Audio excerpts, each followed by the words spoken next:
For years, I used to feel behind, moving abroad and learning a new language, starting at the gym as a complete beginner, and choosing to extend my studies instead of jumping straight into the full-time job. For a long time, I felt like I was always playing catch-up, and it was only recently when I finally stopped feeling that way. Therefore, today, I would like to share 3 things that have finally helped me to get out of this endless rat race. So the first thing I would like to mention today is actually the biggest mindset shift.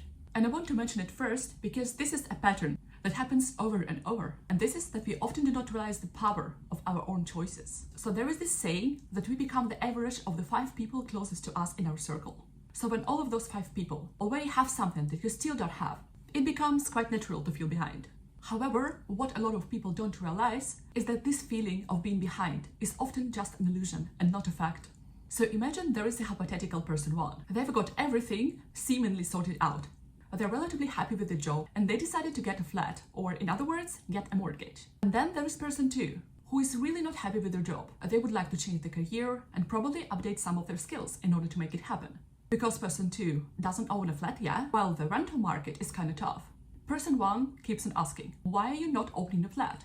I assume you have the money for the mortgage with your job and it's going to be so liberating for you. However, in this case, what is liberating for the person 1 may become a trap for the person 2. Because if they buy a flat and become dependent on the mortgage payments, which are not optional, they might just get stuck in their current job that just drains their energy.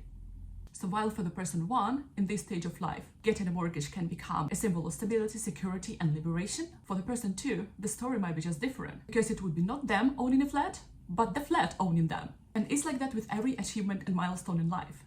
Quite often, especially if you don't follow a very traditional life path, you just end up getting comments from people like, why don't you do this? Why don't you do that? But life decisions of other people may just not work for you at the moment. So when I was 23, I was applying for my second master's because I realized this is needed in order to broaden my job prospects.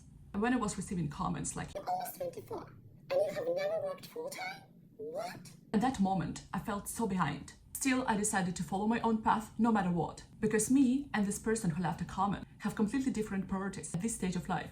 Like in fitness, one person may be chasing a six-pack, while another person training to run a marathon. Those 2 people are currently chasing completely different goals, but both of them are valid, and so is yours. It's also helpful to remember that it's natural for a lot of people to chase status. Like, now I have a job, I'm not a student anymore, I achieved this. They may not have actually landed the job they actually wanted, but because it's already achieved, it seems like this person has everything while you are just somewhere behind.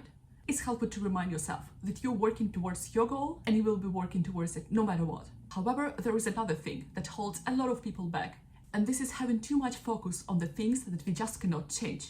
If you feel like you're too late to the game, you cannot do anything about that. But what you can do is to focus on what's in front of you. Think about it like training. If you have never stepped a foot into the gym until you're 30, what you can do is to actually commit to your very first session and then a second session, so on and so forth.